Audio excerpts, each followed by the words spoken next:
And I ended up, praying to Allah, saying, "Oh God, you've given me everything. You've given me health, you've given me wealth, you've given me iman, my belief. You've given me this actuarial skill set that not that many people possess. Ya Allah, what am I going to say to you when you ask me what I did with it all?" Welcome to another episode of the I Love Monday podcast. Today I have Raza Ullah, who is the co-founder of Pfida. And I wanted to speak to him because he has created this amazing, innovative product which will provide fair and equal opportunities which will benefit everyone. See what I did there? I like it. Welcome to the podcast. Thank you so much for having me. We're in a bit of a different location today. We're filming at Pfida's office. It's a brilliant office which houses how many staff? Or not houses. So we've got around 45 staff in here. So Raza has built this team over a number of years, which we will get into the nitty-gritty of eventually. Raza, born and bred East London. That's right. Now bringing benefit to... That word's going to stay throughout the podcast, by the way. Benefit. For those that don't know, Pfida means benefit. Benefit. In many different languages. Exactly. So born and bred in East London. Tell us about your journey to studying maths at Imperial University. Yeah, so I grew up, my father passed away when I was very young. I'm one of three brothers, I'm the youngest. My mum worked very, very hard to raise us. She worked her socks off to send us all to good schools and get us all good educations. I realised very quickly at school that maths is sort of the subject that I'm most naturally inclined towards. And I ended up sort of just doing very well at maths in school and usually sort of being top of the school and sort of winning the maths awards and stuff like that. So naturally it just made sense going to university to do maths.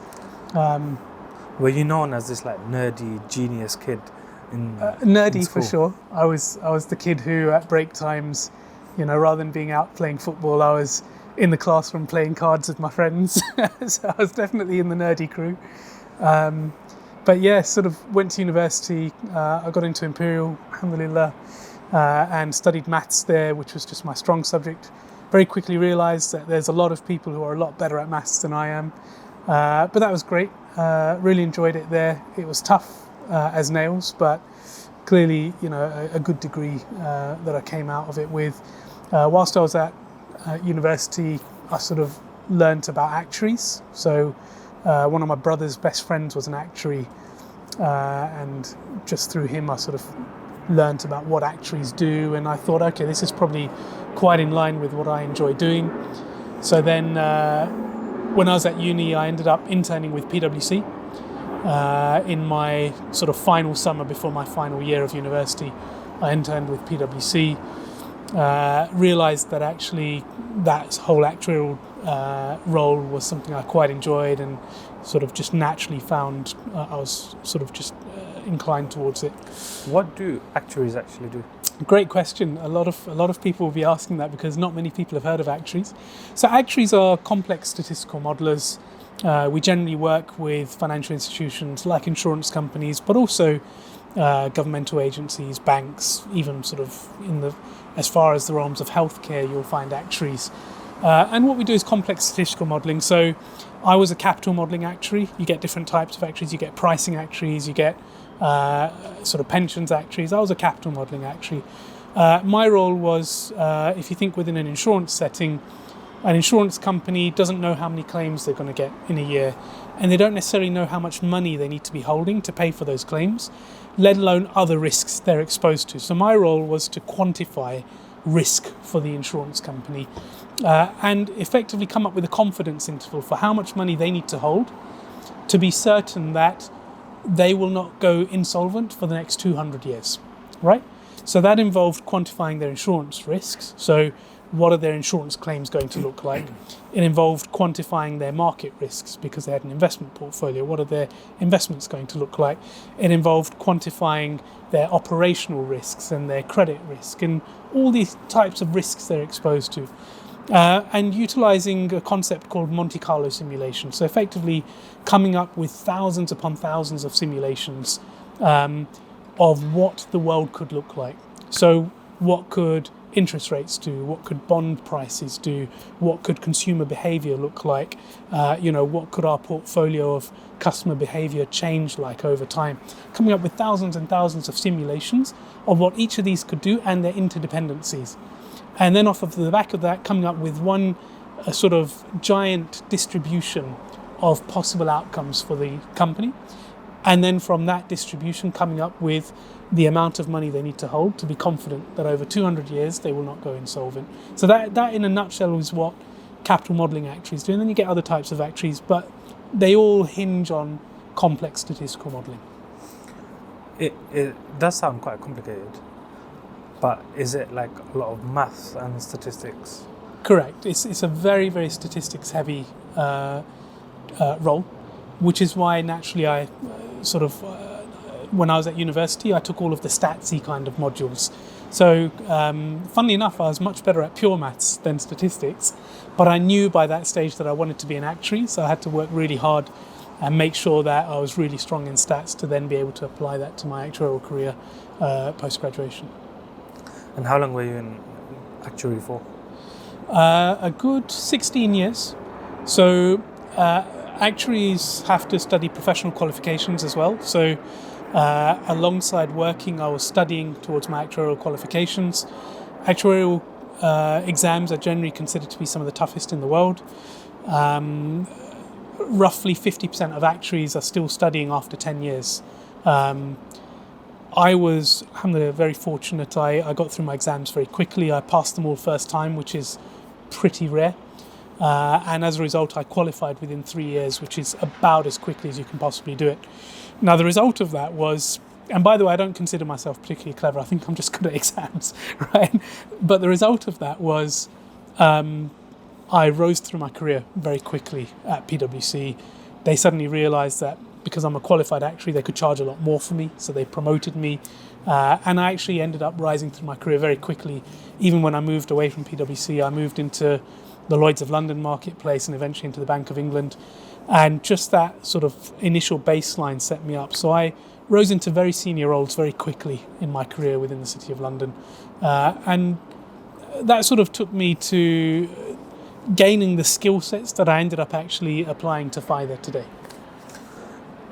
How did you find working in a corporate environment? Because although you went to a really good university, you're still from East London, and we generally have this, I don't know, is it like imposter syndrome that how can we make it to central London? How did you find being a normal kid from East London working in a corporate environment, which a lot of people are now doing, but probably I think for me, funnily enough, because, God bless her, my mum worked so hard. She sent all of us to private school, right?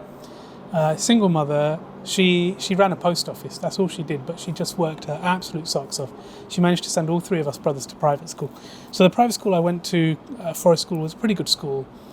And what I ended up being exposed to was a lot of very wealthy children from very wealthy sort of families and backgrounds. And actually most of my closest friends ended up actually just being from those sorts of backgrounds.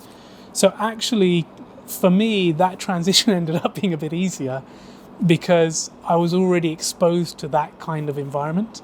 When I then went into the working world, I ended up just sort of falling into it quite naturally, I think. So I don't think I had a typical East London upbringing, even though, my family didn't have a lot of money.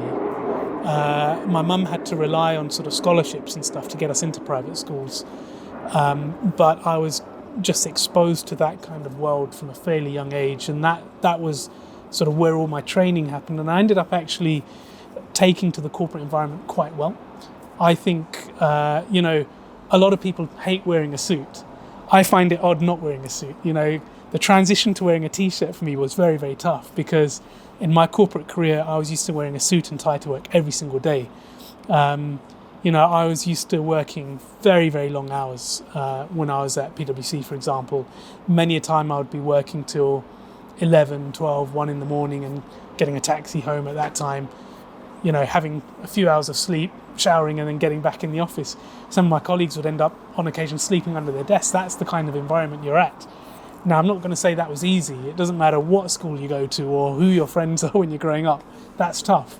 But I think because that was my first role, that was kind of ingrained into me, and that was what I knew in the world of work.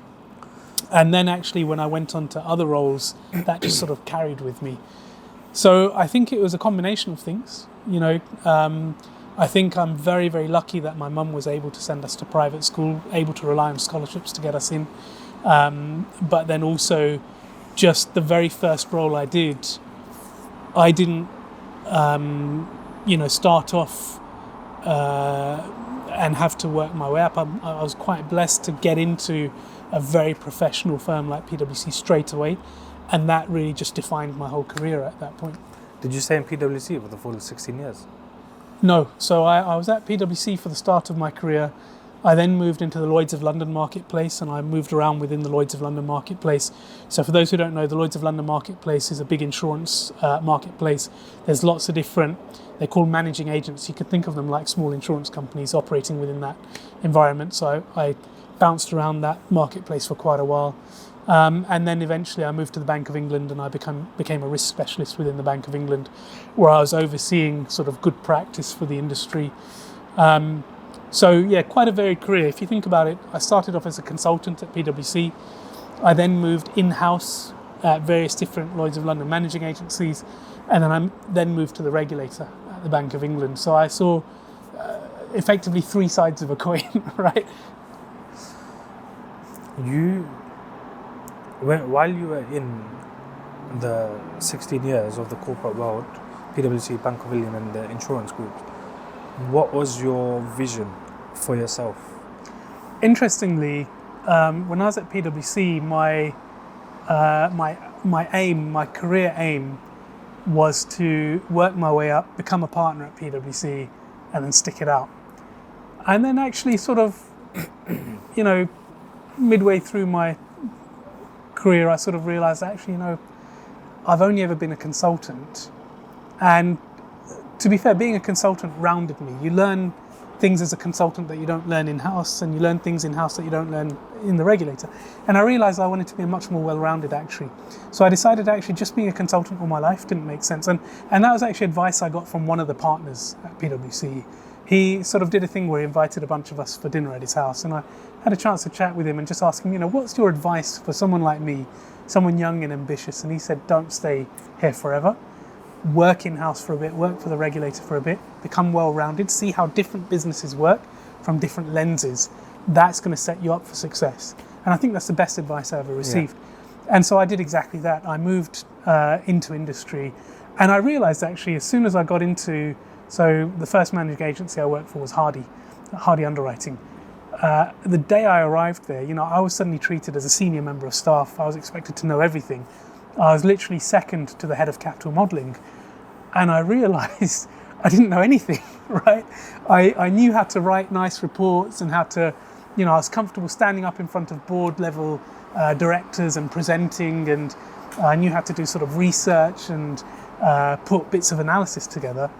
But in terms of technical ability, okay, I had my actuarial exams, but in terms of technical ability, I realised that actually I was going to have to learn everything on the job. And actually the head of capital there, one of the smartest people I've ever known, I learned everything technical that I know about being an actuary from him.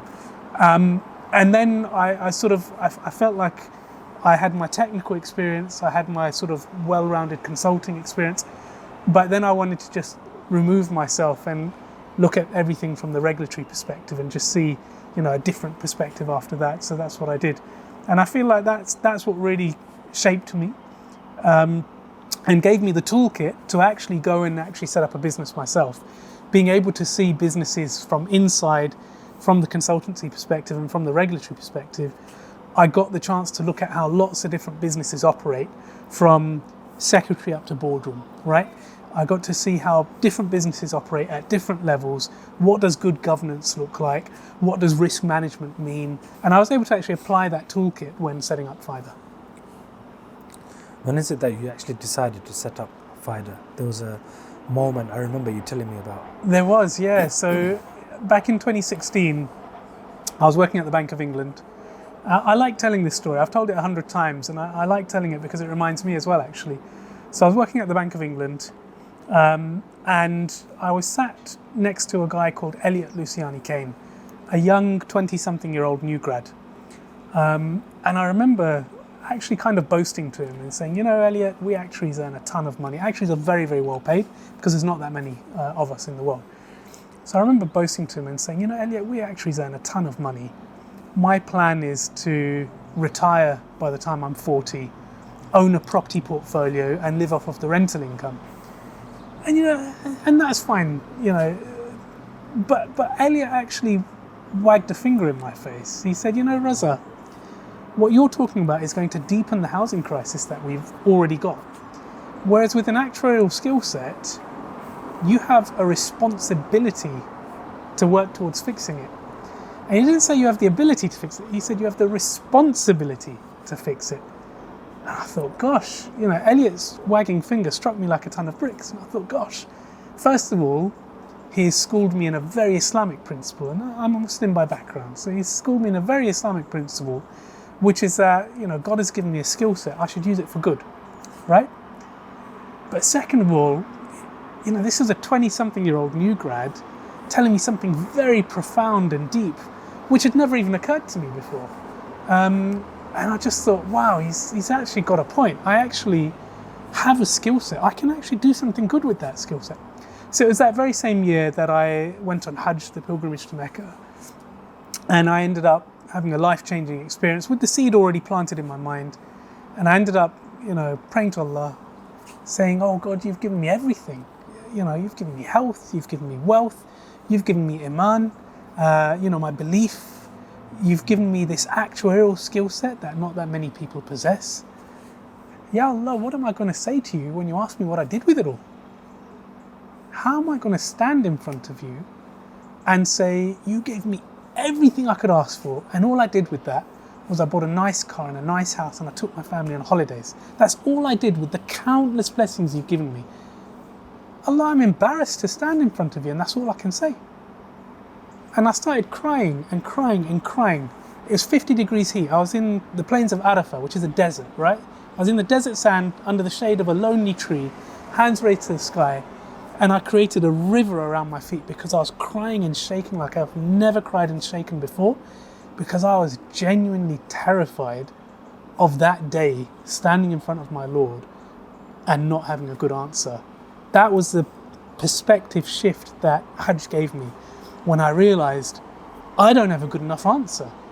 If I'm going to die tomorrow and be asked that question, I am embarrassed that that's all I can say.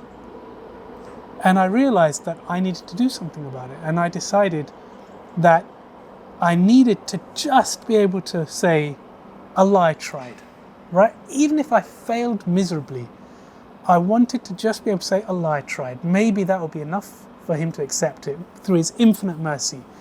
Say, okay, you tried, maybe you failed, but I forgive you. That was all that was in my mind. I needed to be able to say, Allah, I tried. And up until that point, I couldn't realistically say, Allah, I tried.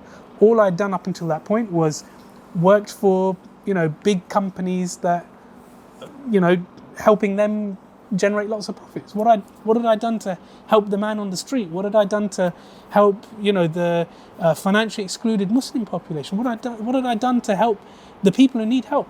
Nothing. And so I actually came home from Hajj. I ended my role at the Bank of England, and I immediately started setting up the business that I have today.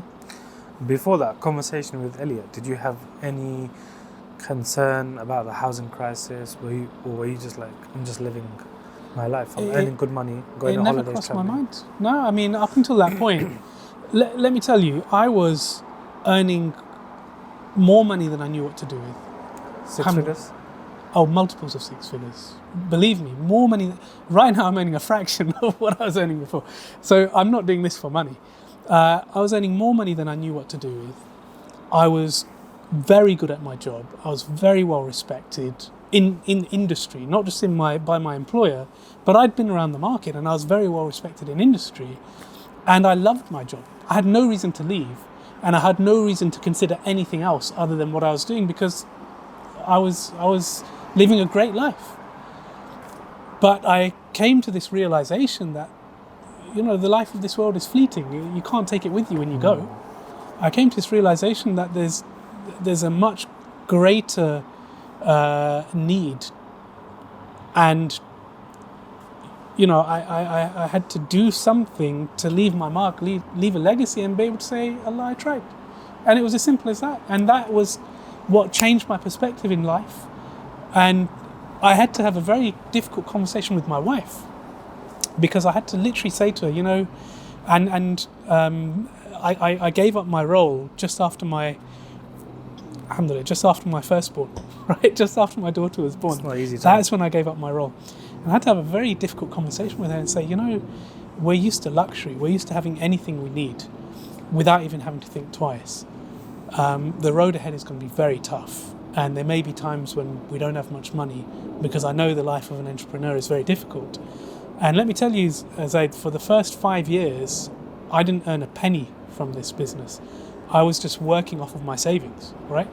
And actually the intention I made was, even if I have to spend my life savings, I was fortunate I had a savings pot because I was earning an amazing salary. But I made an intention, even if I have to spend my life savings, if that can help one family or maybe two families at a stretch, I've still done something. I don't mind if I have to sink my life savings into it. At least I've done something, and maybe I can still say I tried, right? Yeah. So for the first 5 years, I worked without earning a single penny to try and build this organization. And it wasn't for money that I started this. It was because I felt I genuinely had a responsibility. One thing I quite often say is, I think the advantage I have doing what I do is that I didn't want to do it, right? I didn't set up a business because I wanted to set up a business and try and make money off of it. I set up a business because I felt I had a responsibility to do something which I have a skill set to do. And to this day, I feel that responsibility. Now I love what I do, and I wouldn't change it, and I'd go back and do it again every single time. But believe me, I'll let you in on a secret. For the first couple of years, I did it on the basis that, I'm doing it because nobody else is doing it. If someone else comes along and they can do it better, I will gladly pass the reins on and let them doing it, and I'll go back to being an actuary, and I can say I've started something at least. I started it and let someone else take over. That was my thinking at the time. I wasn't doing it because I wanted to. I was doing it because I felt I had a responsibility. And then, the more I got into it, the more I just fell in love with what I do. I'm earning, as I said, a fraction of what I was earning before, but I'm 1,000 times more content. I love what I do. Even though I used to love what I did before, I love what I do 1,000 times more now. I literally stay awake at night. That may sound like a bad thing, but I stay awake at night just thinking about how I can make it better and bigger and more beneficial, which is something I never would have done in my old role. My old role, I signed off, went home, and that was it. Forget about the job. That's it. The job's just a job. Whereas now the job is a vocation, right? It's a responsibility. It's something where I feel that responsibility on my shoulders for every single customer we're serving and for every customer that we want to serve. When did you start it? 2016? 2016. What was the first thing that you did? So you've given your notice, you left your role, you set it up in company's house. It wasn't called Pfida then, was it? No, it was initially called, so many people know that we were previously called Primary Finance. Most people don't know that before that we were called Principal Finance. So I set it up as Principal Finance in 2016. And then a few months later, I got a very threatening letter from the Principal Financial Group in America. Because it just so happened, I'd come up with the logo myself, just literally scribbling away on my tablet one evening in front of the TV. And it just so ended up that my logo ended up being very similar to the Principal Financial Group's logo, same colours even, just by pure coincidence, and the name was similar too. So they sent me a very threatening letter saying, you need to change your name. And I was like, but I've spent all of £8 on this. So eventually I ended up changing it to Primary Finance. And then earlier this year we rebranded to Pfida. So what was the first thing you did to set up? Because it's just you and your idea and your passion and your sense of responsibility at this moment. That's right, yeah. And so the first thing I did was actually, I didn't know what I was going to do. So I'd given up my role because I knew I wanted to do something. But I had a sort of mantra, by the way, that, for anyone to give up your role is hard, right? Yeah. For anyone who knows of actuaries are the most risk-averse creatures on the planet. So it was so out of character for me as well. And it was very, very tough, particularly given the sort of luxury lifestyle I was used to. So I had a mantra. I had to repeat it to myself regularly. You take a step towards Allah, He comes running towards you. And I had to keep reminding myself that I'm doing this for God, and why won't God support me? And that was what got me through the early stages, but I didn't know what I wanted to do initially.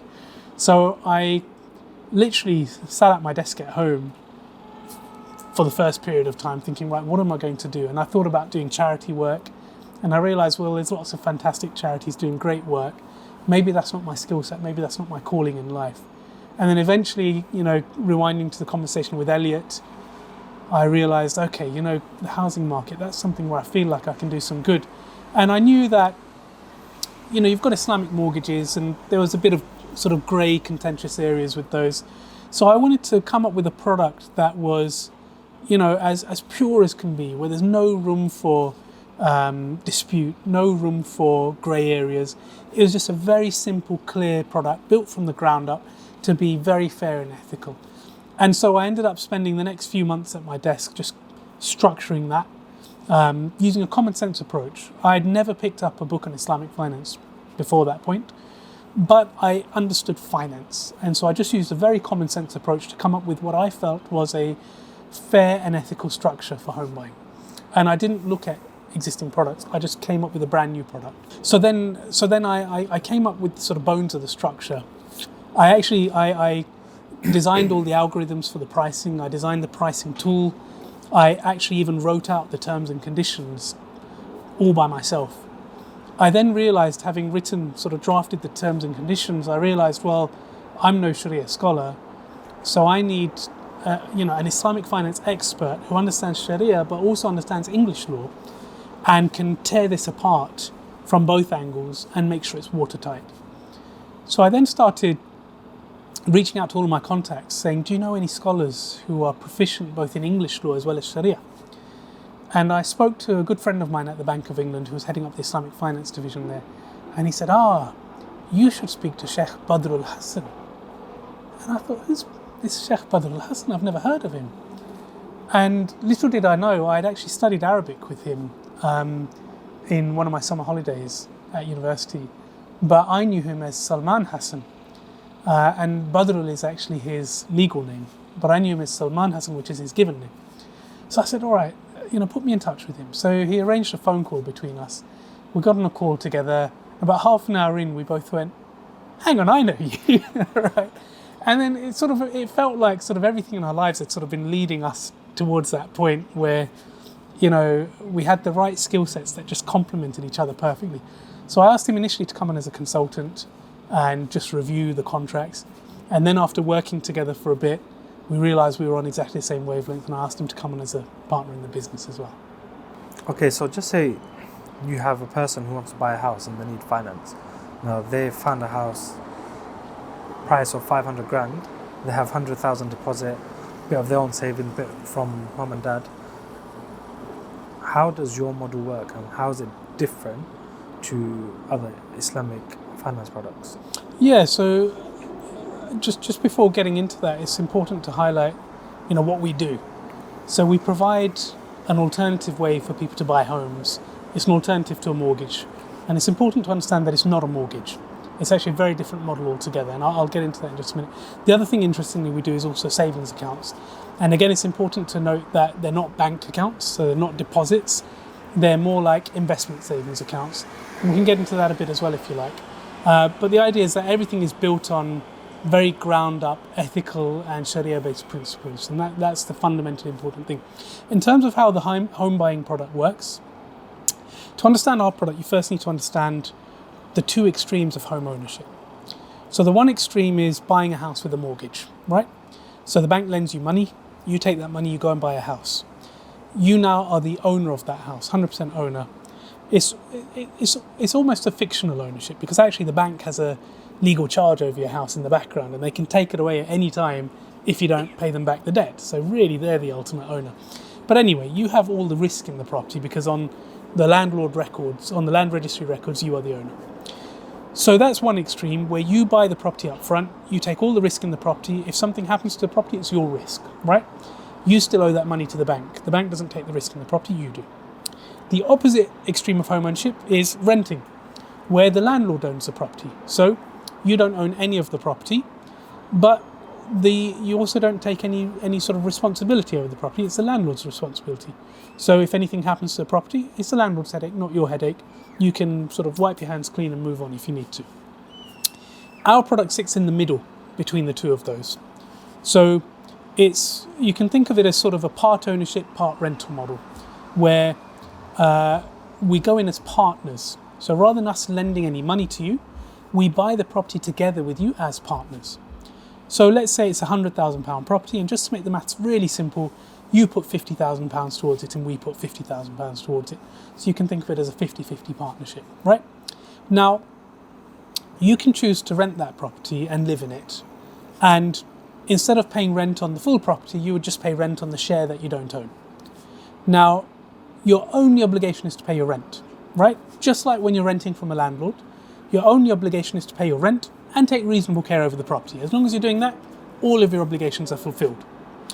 The difference is that when renting a property normally, you have a 1-year relationship, and every year you have to renew your contract with your landlord, and they may say, actually, no, I'm not renewing, and you have to gather all your belongings and go and find another place to live. Whereas here, you get a long lease over the property, so you can stay there for as long as you like. And actually, our policy is, even if the lease expires, if you want to renew it, our policies will always renew it.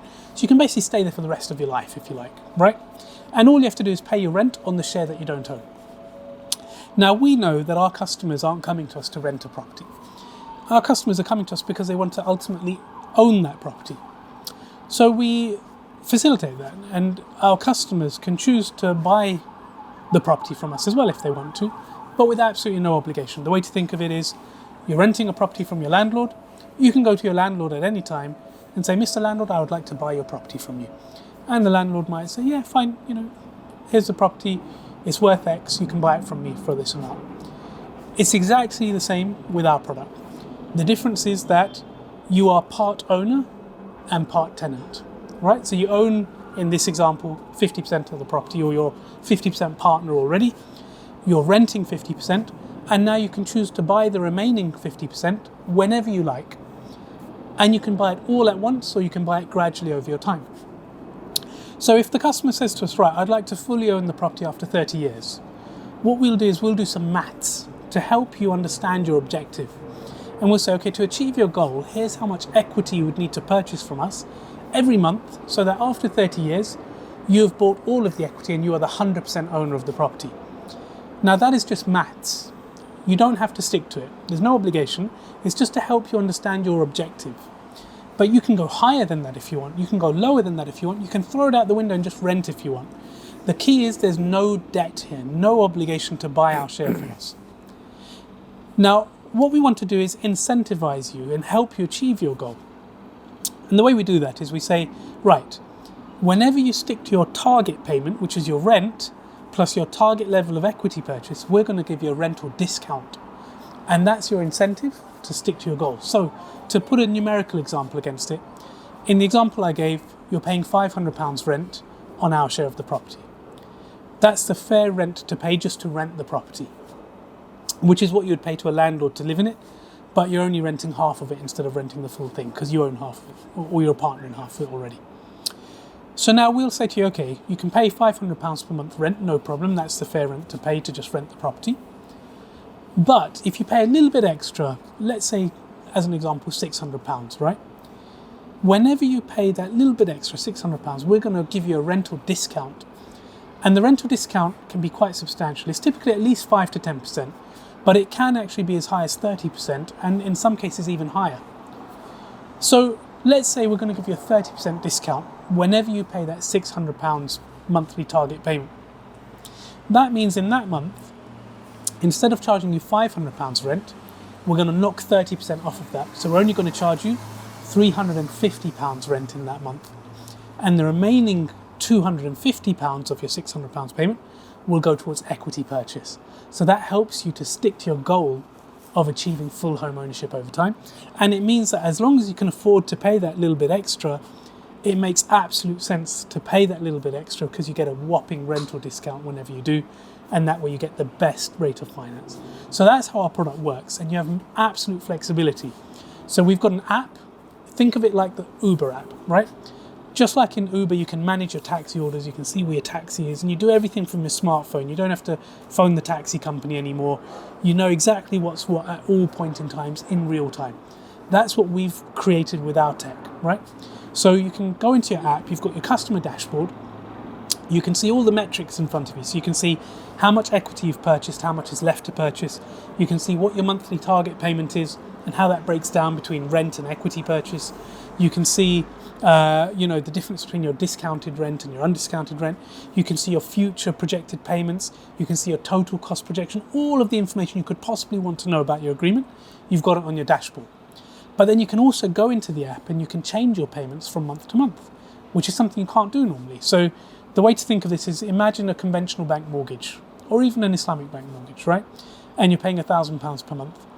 And after 6 months, you decide, I've been promoted. I think I can actually pay £1,200 per month. Well, you can't do that because you are constrained to paying a set amount of money over a set period of time. There's a little bit of wiggle room, but not much at all. You definitely can't decide to just change your payments from there on to £1,200. You'd actually have to go and apply for a brand new product, which means going through the time, the cost and the energy of applying for a brand new product. And you don't even know if you're making a good decision because you don't have the information in front of you until you go through that process. Whereas our customers can go into our app from month to month and they can say, right, this month I'm paying my target payment. That's the default payment. Actually, this month, the car broke down. I had to pay the mechanic. I can't afford to purchase equity this month, so I'm just going to pay rent this month. Click and it's done. This month, I've been promoted. I want to start paying £1,200 per month. Yeah, okay, I'm going to start paying £1,200 per month. Click and it's done. This month, I've come into some money. My uncle passed away and he's left me £5,000, right? What if, you can do what we call what if analysis. What if I buy an extra £5,000 of equity this month? What does it do to my term? What does it do to my monthlies? What does it do to my total cost projection? Okay, how about instead if I spread that, I just increase my monthly payments instead? What does that look like? What does that do? Which metrics do I like the most? Which one helps me achieve my goal? Which outcome do I prefer? This one? Okay, click and it's done. So what we've done is we've empowered our customers through this app. They can manage it just like managing their Uber order. We've empowered our customers to be able to make the best financial decisions because they've got all the information they need to make those decisions. But we've also created enormous flexibility for our customers so that when times are good, you can pay more. When times are tough, you can pay less, right? And actually, we've also added in this feature called an equity buffer. So with a bank mortgage, let's say your monthly payment is £1,000, right? Which is your interest plus your capital repayment, or in an Islamic bank mortgage, your rent plus your equity purchase. Even in an Islamic bank mortgage, the equity purchase is obligatory. There's no option, you have to pay it. So let's say your monthly payment is £1,000 and this month the car broke down, you had to pay the mechanic, you've only got £800 in your pocket. Now you're in default, right? The bank's going to give you a couple of months payment holiday, and realistically, if you don't make good within 6 months, you're losing your house. They're going to take the house away from you.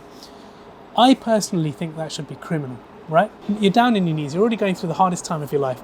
For the bank to then come and take your house away from you, I think that should be criminal. So I decided to do things a different way.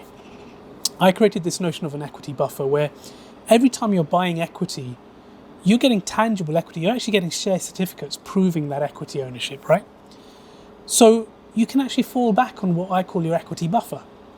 So to put that into perspective, let's say on day one, you've got 10% equity. That's 10% partnership share in the house, right? You lose your job on day one without ever having made a payment.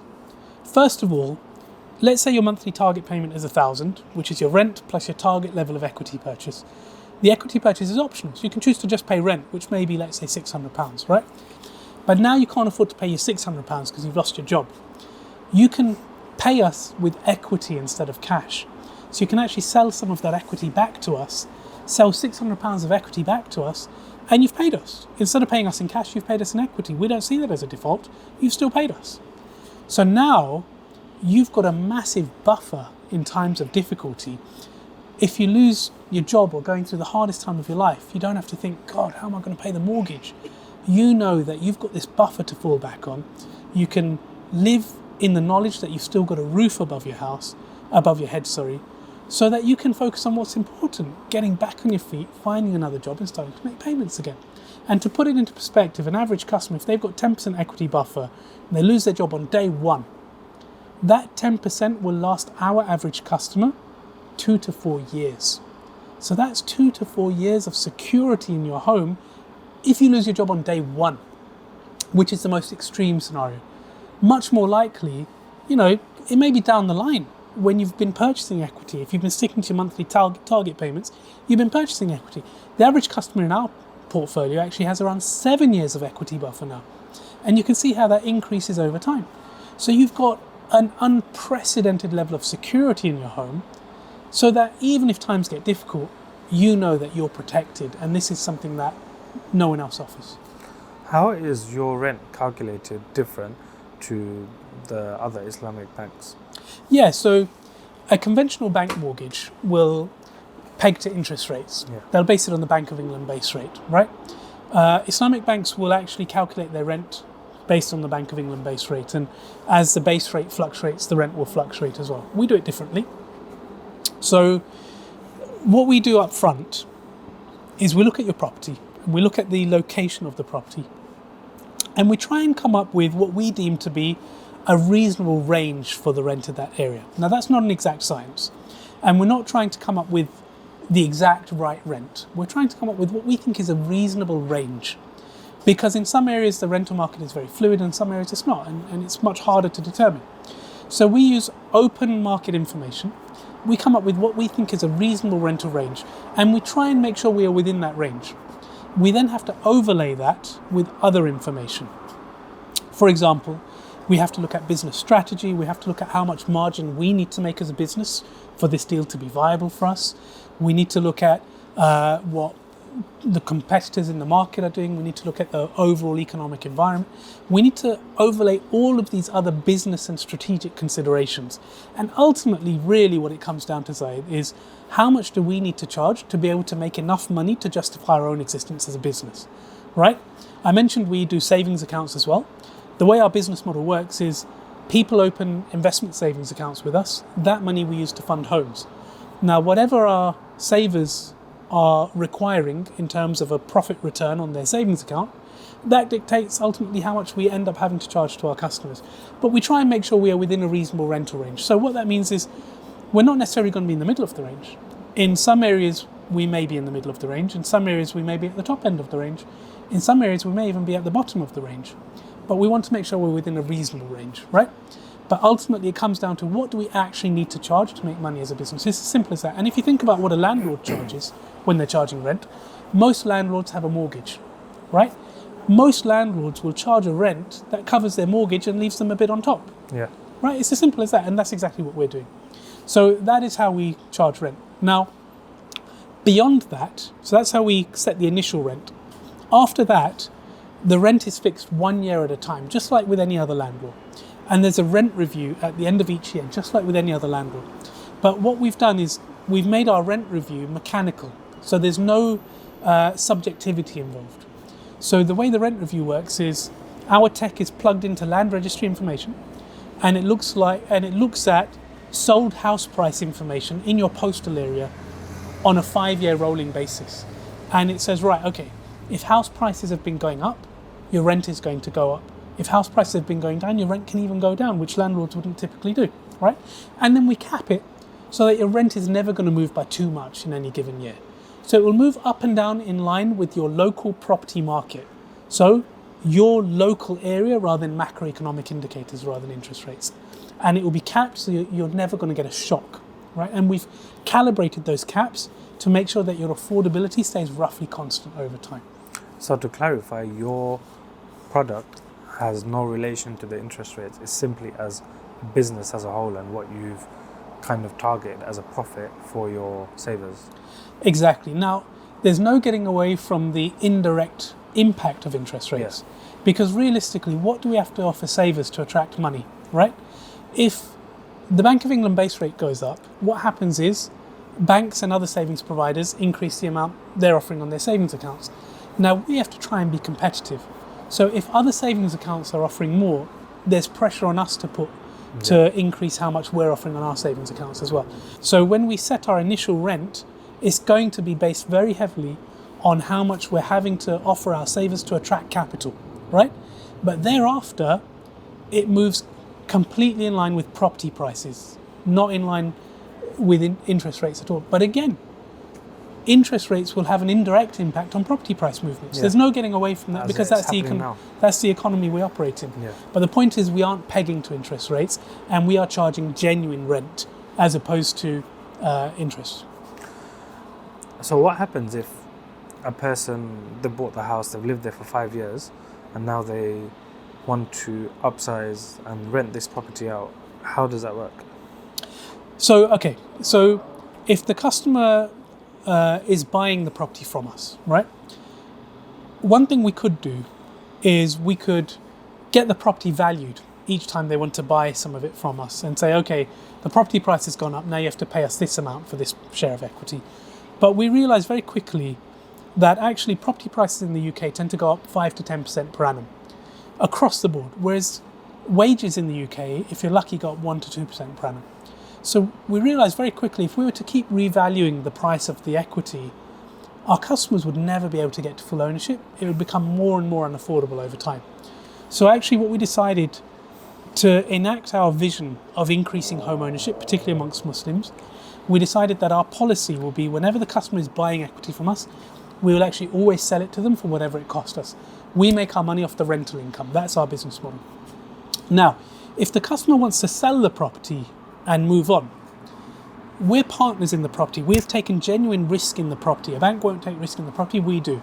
If the property is destroyed, we take a loss with you, which a bank will never do, right?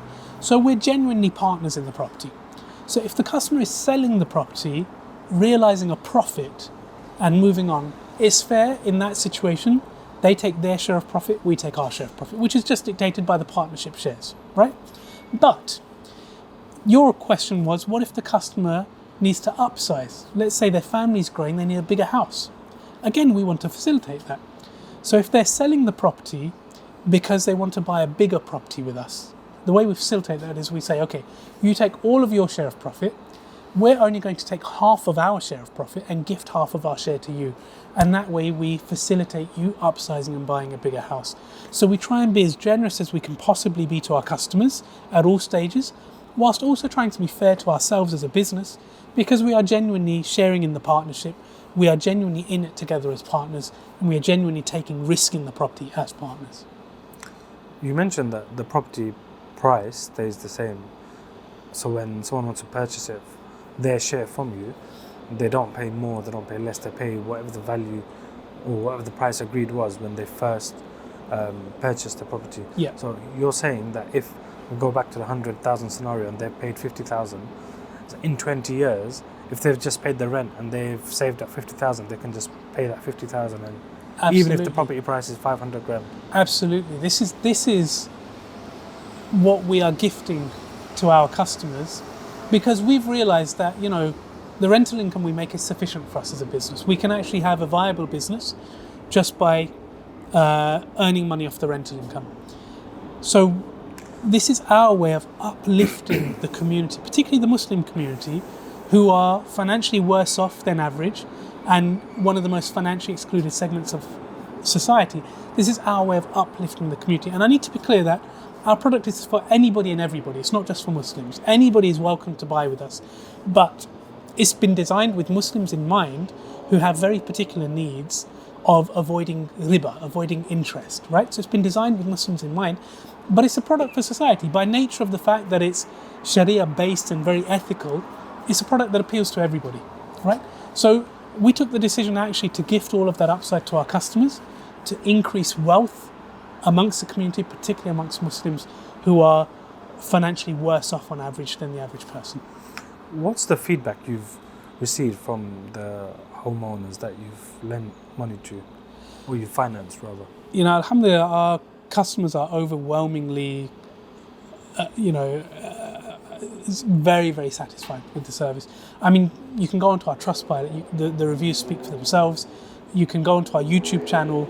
Some of our customers have done video testimonials for us where, they were so happy with the service that they just wanted to share it with the world. And you'll see those videos, they're very raw.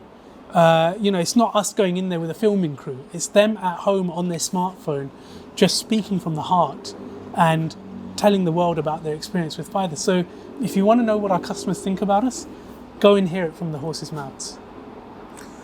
You mentioned that you're raising your funds by your savers account.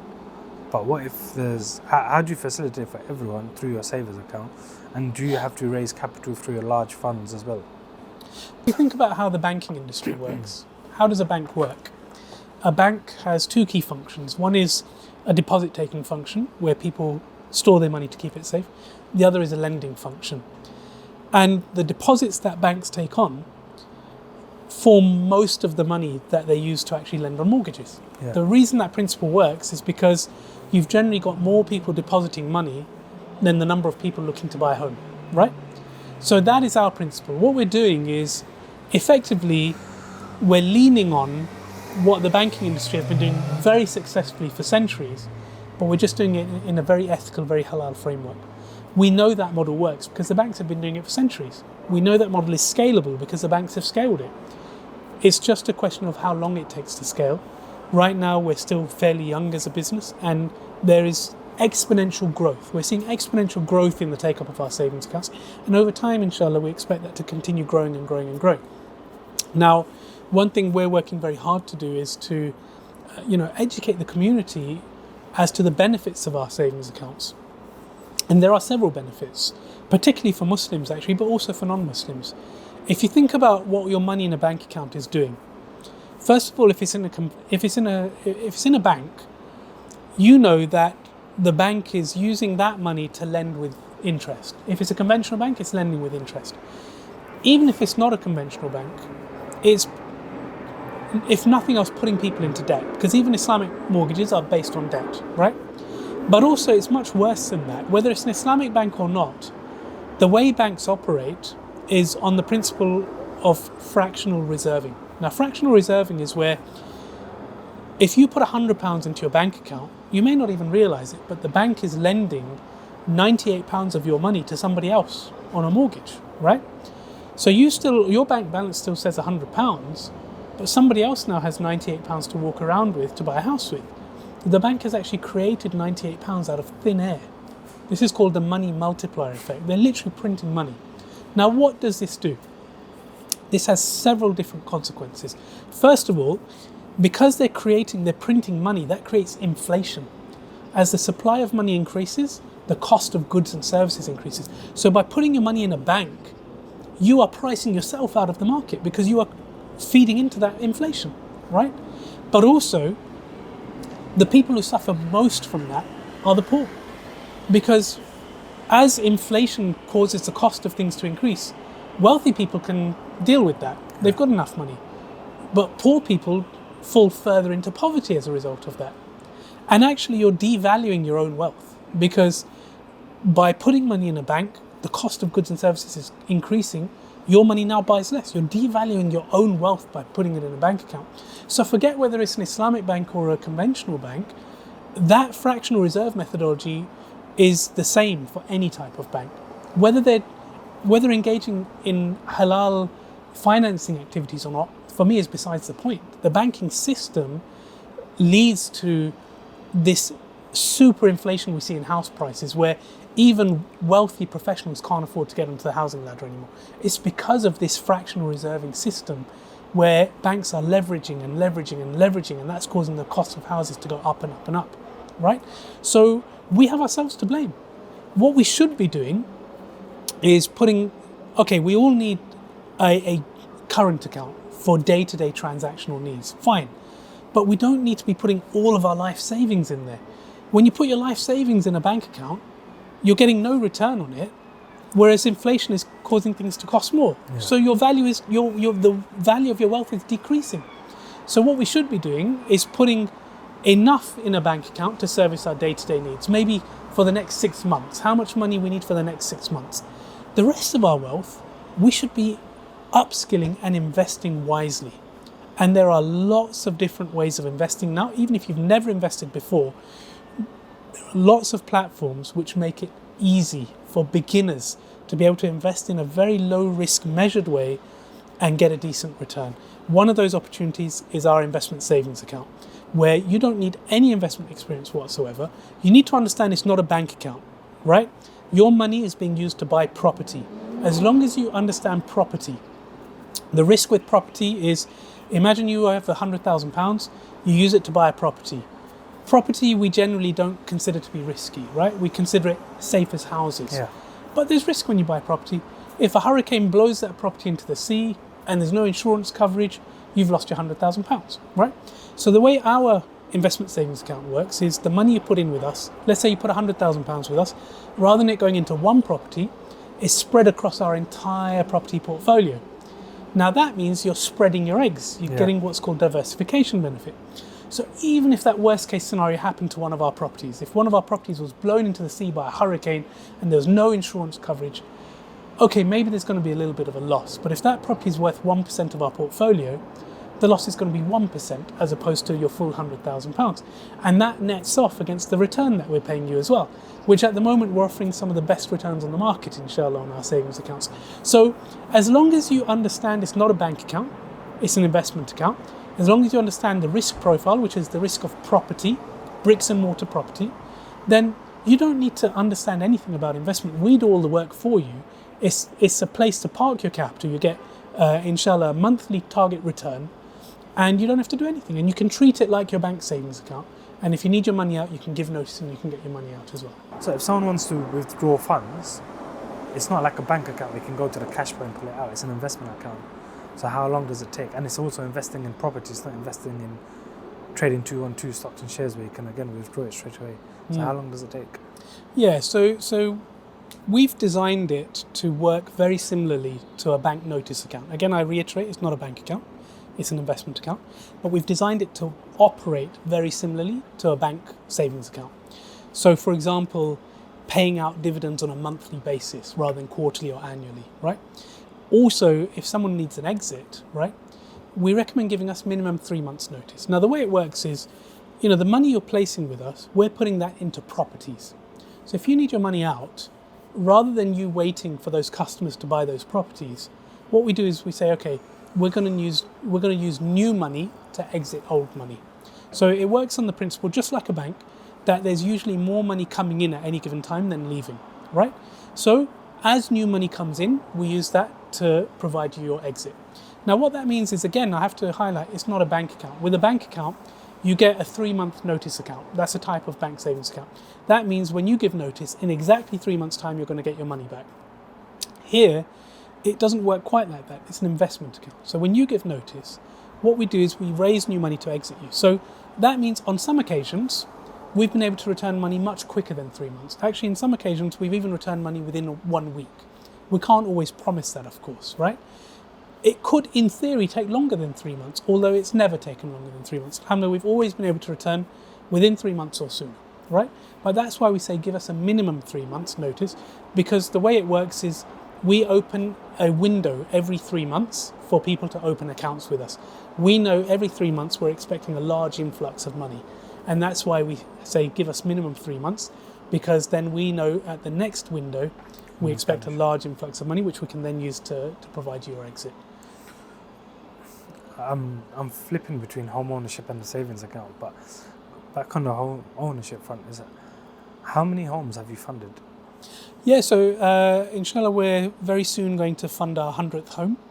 By the end of the year, we hope to be, significantly further than that. But yeah, we've just been growing very, very steadily. Over the last year, in fact, it's been really exponential, the rate of growth. And we, in the next year, we want to hopefully do 2 or 3 times that number. And how many people do you have waiting? Because I'm assuming that there's going to be a lot of demand for this product? So this product has, as you can see, is quite revolutionary. It's quite different to anything else out there. And as a result, we do have a huge amount of demand. We have actually a very long waiting list. Now, anyone can sign up to the waiting list. Anyone can just go onto the website and just sign up for the waiting list. You don't have to open any products with us or anything. You can just get on the waiting list. That's fine. But one thing we're trying to encourage is if you are willing to support others while you're waiting for your turn, then we will support you quicker. Because we want everybody to help everybody to get help themselves. So we've got a type of savings account called GYS Home. GYS stands for Grow Your Savings. So we've got a type of account called GYS Home. This is aimed at people who are saving up their deposit to ultimately buy a home with us. Anybody who opens a GYS Home account with us, there's a couple of major benefits. The first is that we will serve you quicker. We actually put you on a separate list ahead of the general public waiting list, which is very long. We put you on a separate list and we prioritize you because you're willing to help others with your money while you're waiting for your turn.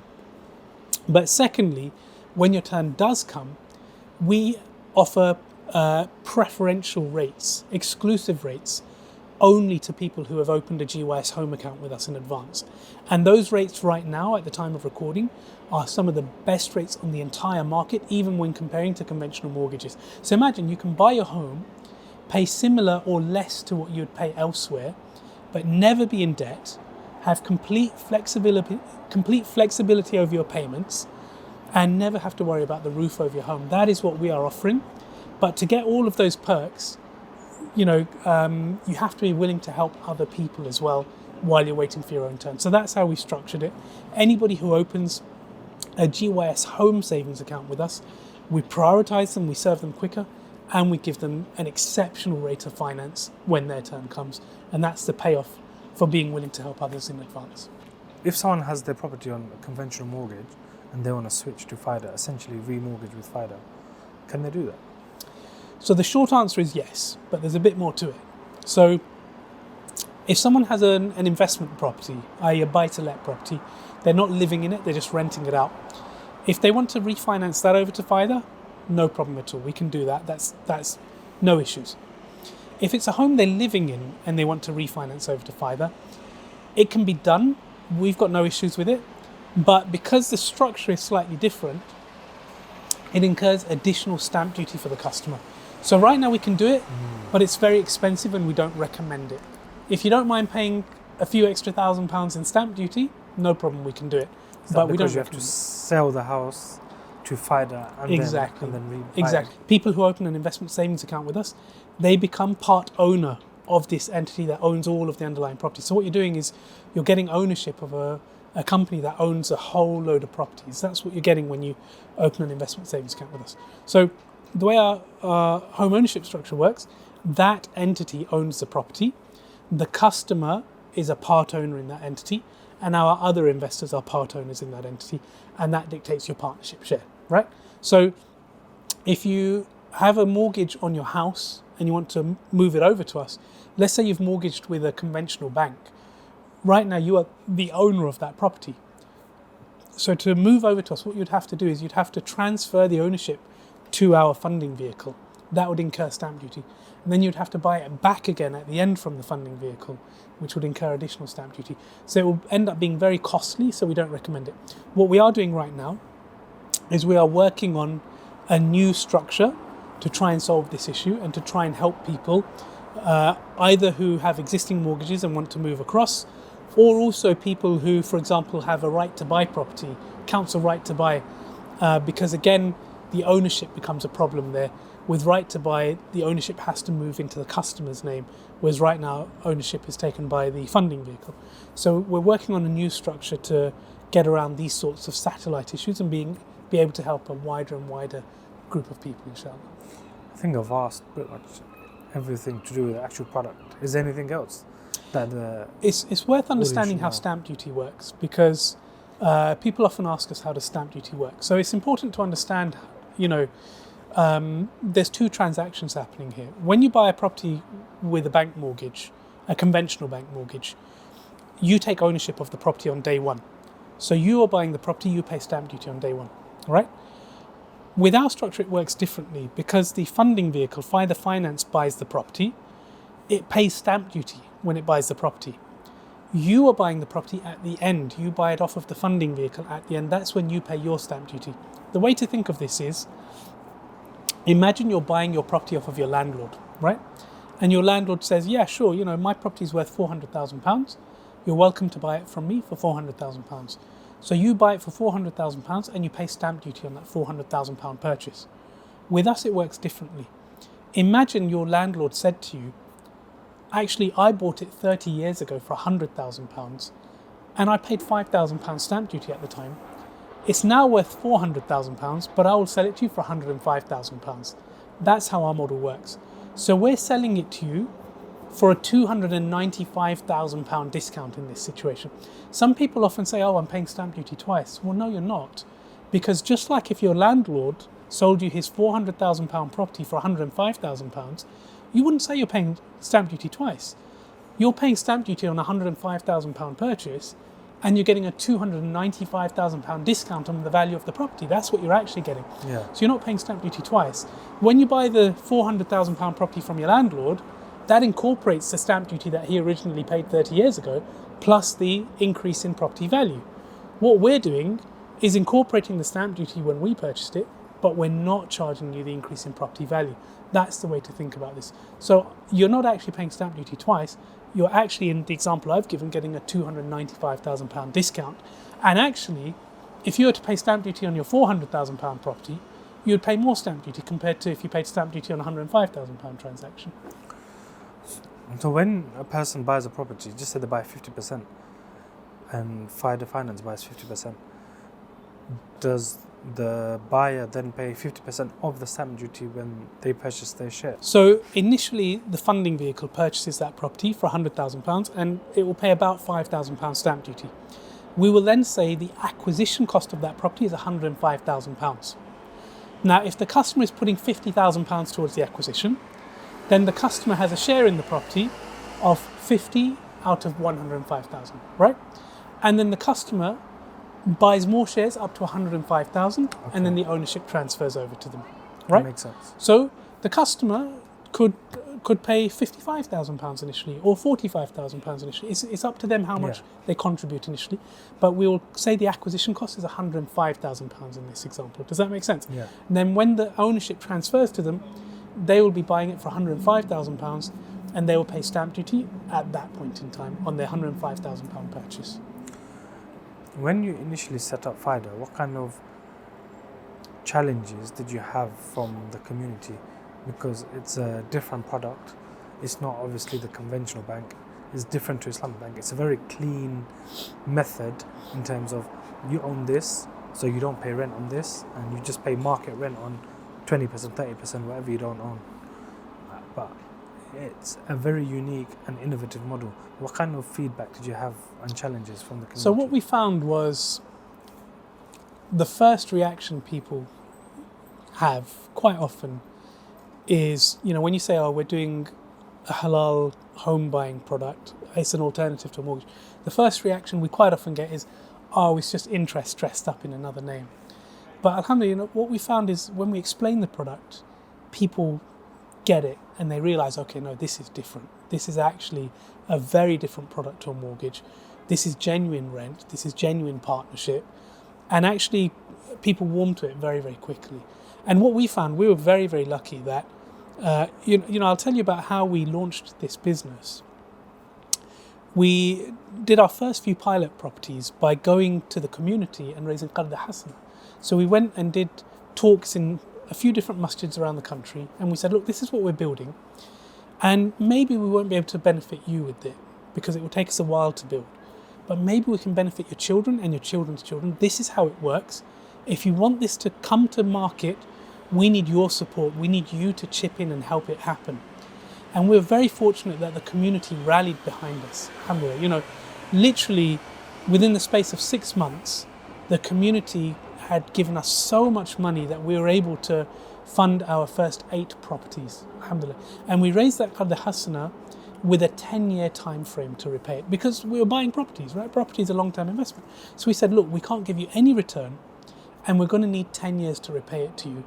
But if you help us now, we can help your children and your children's children. And the community really bought into the vision, and they rallied behind us, and they funded us, our initial few properties. And alhamdulillah, Allah put us in a position, within 1 year, we were able to repay all of that money. Alhamdulillah. Some people said, no, keep it longer, we don't need it. But we offered to repay it to everyone within 1 year, 9 years ahead of schedule. Because for us, it was a huge amount. It was a very large sum of money. And it was a huge amount. And we didn't want to keep it for any longer than we absolutely had to. And Allah put us in the position that, alhamdulillah, we paid it within 1 year. So the point is that the community have been instrumental in building Pfida. I always say to my team that Pfida was built by the community for the community. It's a community institution, and it is there to uplift the community, and that is our mission and our vision. That is why our strapline is Pfida for the people. The word Pfida, as you alluded to, is from the Arabic Fa'ida, which means benefit, and the P at the start stands for people, because we want to bring the people benefit. So we are Pfida for the people. How did you manage to pay it back so early? So we actually ended up working with yielders, who many people will have heard of. We were able to actually offer those few properties onto the yielders platform, and the yielders crowd bought us out, which meant that we were able to then actually pay back our Qard Hasana providers by offloading it onto the yielders platform. So we set up a strategic partnership with yielders. What does the community and social impact mean to you today? So the community, I talk about the community a lot, and I am biasing it slightly towards the Muslim community, but I have to be very clear, I'm not only talking about the Muslim community. If I tell you how the community rallied behind us, it wasn't just with Qard Hasana, it wasn't just with money, it was with skills as well. And it wasn't just Muslims rallying behind us, it was non-Muslims as well, who saw the vision and saw what benefit we can achieve. So part of that was, as a pure example, our current CTO, Umar, who was, again, one of the co-founders in the business, I brought him on not long after Sheikh Salman. For 2 years, whilst he had a full-time role, he led a team of 5 developers working on their evenings and weekends alongside their own full-time roles to build out our tech for us. And this was before they were involved in Pfida. This was them approaching us and saying, you know what, love what you guys are doing. Umar emailed me saying, I'm a developer, I love what you guys are doing, let me know if I can help. And initially I sort of just thought, not really sure, and then I realised actually, we could do with this support. And eventually more people came across saying the same thing, I'm a developer, let me know if I can help. So he ended up leading this team of 5 developers, building out our tech for 2 years in the evenings and weekends. And that is the tech that we have today, which I am so proud of. I think this is cutting edge. No one else offers this, right? And then we also had barristers, right?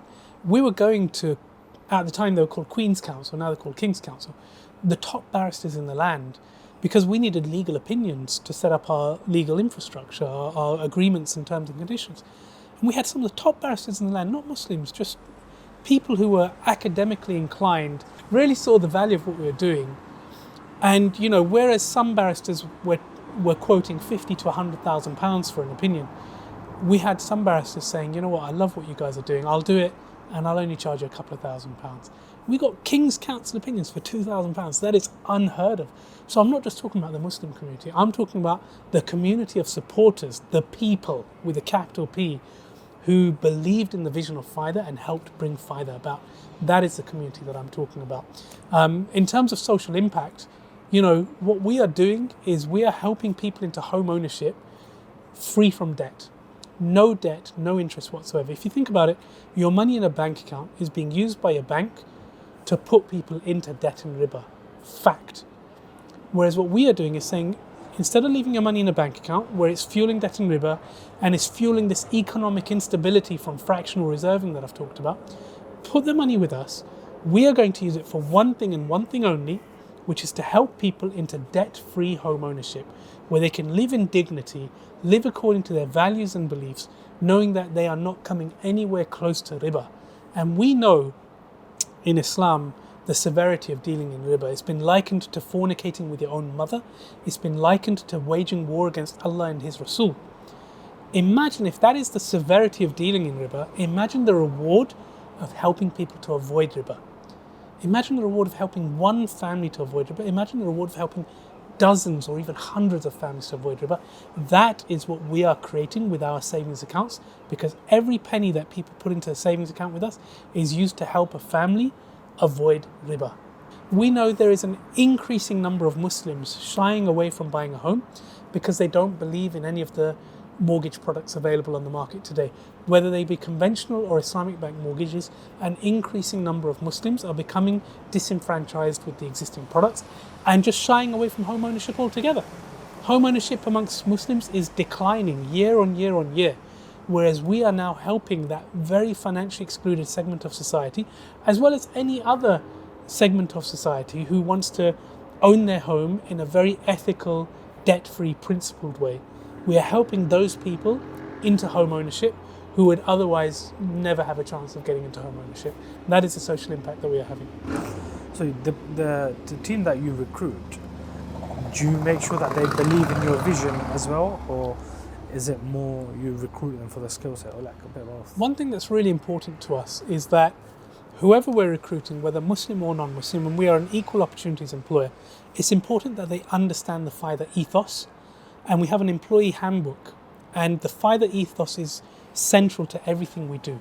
So, part of the way we expect our staff to conduct themselves is in line with the Pfida ethos of putting people first, serving the customer, creating that benefit for the customer, creating that social impact, doing things differently. We are proud to be different at Pfida. We are proud to break the mold, be innovative, and come up with new solutions for serving the underserved. So it's very important to us that all of our staff encompass those values and behave and conduct themselves in a way that is aligned with those principles. They don't have to be Muslim to believe in those principles. And actually, our underwriting team are predominantly non-Muslim, because funnily enough, you just don't get that many Muslim underwriters. So our underwriting team are predominantly non-Muslim. But one recurring piece of feedback I've had from my underwriters is comments like, when I used to work at Barclays or when I used to work at Halifax, my role was to find ways of saying no to people. Whereas at Pfida, for the first time, I feel like my role is to find ways to genuinely help people, find ways to say yes to people. And that is the Pfida ethos. You have a team of 42 people. 45. 45 people, split into 2 offices. Yes. How do you manage that large of a team? So one thing I've done is surrounded myself with very experienced people who can, splinter off and manage teams beneath them. It just wouldn't make sense for me to try and manage 45 people myself. It doesn't work. Of course. So I'm very fortunate to have an excellent leadership team who reported into me, but then they manage their own teams beneath them. So the Manchester team is all of our tech team, for example, which is led by Umar. Umar is based in Manchester, so he sits in Manchester with the tech team and he manages the tech team. In London, we have all our other teams, and they are managed by the different parts of the leadership team. So the first thing I did when I set up the business was, rather than hiring the admins and then hiring upwards, I hired the senior team, and I made it very clear to them that yes, you're an executive, but you're expected to roll your sleeves up and get involved and muck in, because we're not Barclays, we're not a big bank with hundreds and hundreds of staff. So our senior staff can't just be strategic thinkers and they have dozens of people below them to do all the work. So I hired my senior staff early on the basis that yes, you're a senior leadership, you're involved in the strategic direction of the business, but you're also expected to actually do the work. And then gradually over time, they hired beneath people below them, who then hired people below them. So hiring top down for me, I think, was the strategy that worked best for this business. I mean, it's generally a lot of businesses hire bottom up, and it becomes difficult to create a leadership team. Whereas when you've created the execs and the leadership positions, it helps create their own team, which helps you run a lot better. Exactly. Now that's difficult. When you're a startup, if you're trying to attract very senior experienced people, you can't pay them that much. So for me, I was very, very fortunate that I was able to attract people who were very vision aligned myself, I mentioned I'm earning a fraction now of what I was earning in my previous life, right? And I'm 1,000 times more content because I'm doing something I genuinely believe in, whereas before I was, just working for the system, right? So I was very fortunate that I was able to attract like-minded individuals who are very senior. Maybe they were used to earning very, very high salaries, but they were willing to take a large pay cut to make Pfida happen, right? To enact this vision. And so, if I take Omar as an example, my CTO, he took a pay cut of more than 50% when he joined Pfida. But that was a sacrifice all of my leadership team have been willing to make, and we still make that sacrifice to this day. None of us are earning as much as we could go out in the market and earn. But that doesn't matter to us.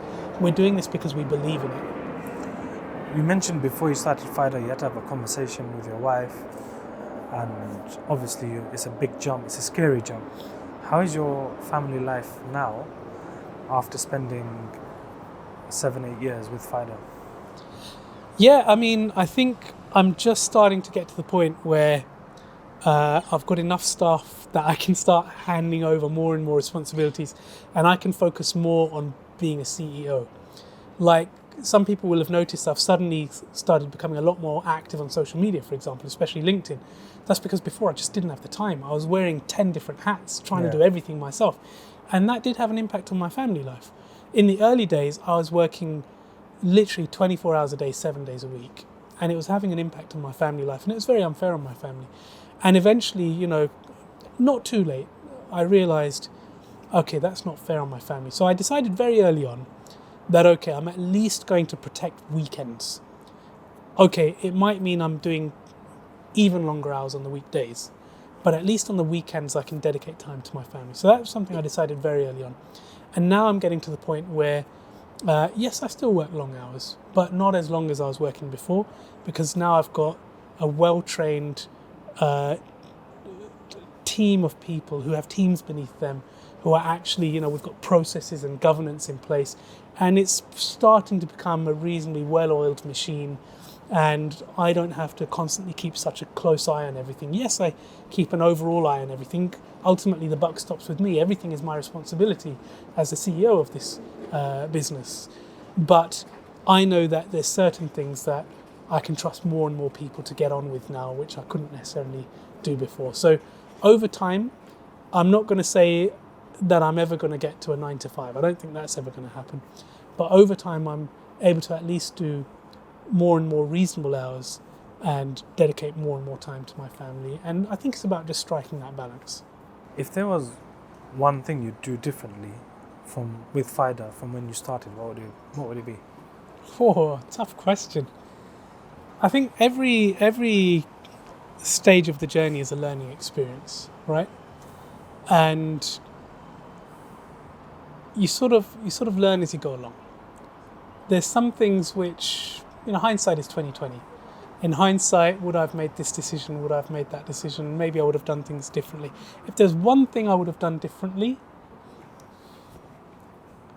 I would have, this is going to sound like a cop-out, but I would have relied more on my mother's du'as. And I'll tell you a story. It's quite an emotional story for me. There was a stage when we were still building Pfida. It was still just me and Sheikh Salman at the time, when we'd had a particularly difficult conversation with a stakeholder. And I came back home and I thought, that's it. It's the end of the road. All this was for nothing. It can't be done. It's impossible. And I came back home and I cried in my mother's lap. And I said to her, Mum, it's over. It's finished. And she said to me, no, you're wrong. She said to me, you're doing this to please your Lord. He will find a way for you.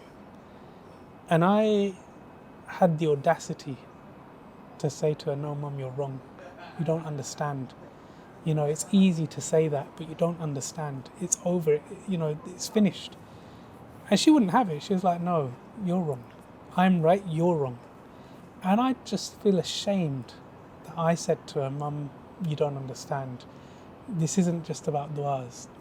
It just can't be done. I feel ashamed that I said that to her, because actually I underestimated the power of mother's du'as. And I'll tell you, I'm not even exaggerating when I say I went to sleep that night crying, thinking my life's mission was finished. And the next day, I literally saw Allah's hand come and remove this insurmountable object as if it had never even been there. The next day. And I can only attribute this to my mother's du'as. That's the only thing I can attribute it to. And I feel ashamed that I didn't rely on my mother's du'as more earlier on in my process. And for any Muslim entrepreneurs out there, it sounds like one of those things people talk about, but I've experienced it. I've experienced the reality of this. Don't underestimate the power of your mother's du'as. Without those, you're finished. It's very powerful story there as well. If you had a Raza next to you, fresh out of university, suit and tie, what would you say to him? The Raza fresh out of university would never have ever thought about working for himself, would never have ever thought about setting up a business, taking risk, doing anything out of the box. Now, to an extent, the career that I had trained me for what I'm doing today. But could I have stepped out of that career earlier? I think so. So if I was to give one piece of advice to the Raza fresh out of university, I would have said, do everything the same, but do it quicker. And leave the industry quicker to make your mark sooner. And how can people get in touch with you, with Pfida? If they want to put their money in savings account, if they want to join the waiting list, how do they get in touch? Yeah, so the best way to find out more is through our website, pfida.com. So awkward spelling, pfida.com. On the website, in the sort of menu, you can go to products and you can see the different products. You can see the savings products and you can see the home buying products. And within the savings products, you can see the different types of saving products. Within the home buying products, you can see the different types of home buying products. And then if you want to get in touch, there's a contact form on the website, or you can email the team, info@pfida.com. Request a call back, ask any questions. The team are very, very friendly. Generally try and get back to people as quickly as possible, but just bear with us because we have very, very high volumes of inquiries, so sometimes it does take a few days to get back. It doesn't mean we're ignoring you. We are trying our best to answer everyone's questions as quickly as possible. But the website is really the first port of call. And we also have some pretty good videos on YouTube that just explain our products and how they work. So do check those out as well. Just go onto YouTube and type Pfida and we've got a YouTube channel. Just a quick one. Oh, and follow me on LinkedIn. LinkedIn's actually one of your biggest generators of leads, isn't it? It is, yeah. As I mentioned, recently I've started becoming a bit more active and posting on LinkedIn, and I try and keep it quite educational. I do the occasional post about, I attended this conference or whatever, but I try and post genuinely educational posts. I've done things about how to negotiate your house purchase and, what does a bank really do with your money, and, how do we offer the rates that we offer on our home buying product. How are we able to offer such a great rate compared to others out there? So I try and do reasonably educational posts, but that is starting to now pick up, and I just want to make sure that I'm doing that to try and educate people, to try and provide genuine benefit. I want to make sure that people are getting benefit out of that. So the more people who are signing up and following, the more I know that it's worth me posting and worth me trying to put out these educational pieces of content. But I am trying to ensure that when I'm putting out these thought pieces and these articles that are genuinely meant to be educational, they're getting the maximum reach possible and they're reaching the maximum number of people possible. So if you like what we're doing, do give me a follow on LinkedIn, because I stand to gain nothing from that apart from knowing that it's worth me writing more of these articles. No, we'll put all of your details in the description as well, just so it's easily accessible for people. We'll have a quick fire round just before we wrap up. Favorite food? Pizza. I thought you were going to have some nice Asian dish. Pizza and nihari. Okay, fair enough. Favorite holiday destination? Turkey, without a doubt. Istanbul? Antalya. Antalya? I love nothing more than lounging in the sun. If I don't have to leave the resort, I'm golden. Favorite book? Favorite book? Umar ibn al-Khattab. A biography of Umar ibn al-Khattab. If you had to have a superpower, what would it be? When I was little, That motorbike's going round and round again. it's the same motorbike. We've had a motorbike coming round and round. When I was little, I used to actually make dua to Allah. And I used to make the action. I used to say, Allah, please make it so that when I do this, I can fly like a bird. So I would love to be able to fly. And favorite day of the week? I quite like Sundays, and I'll tell you why. It's nothing to do with work. It's because my wife and I, we try and eat really healthy during the week. So we try and avoid sugar, chips and crisps during the week. We eat other stuff, but one step at a time, right? So we try and avoid sugar, chips and crisps. But Sunday is our cheat day, and we both love food. So on Sunday we just go buck wild. Eat So whatever you want. we eat whatever we want on Sundays. So that's why Sunday is probably my favourite day. Pizza and nihari for Sundays. Pizza and nahari for starters. Raza, thank you very much. It's been a pleasure. And again, thank you for inviting us to your office. Thank you so much for having me. It's been a pleasure.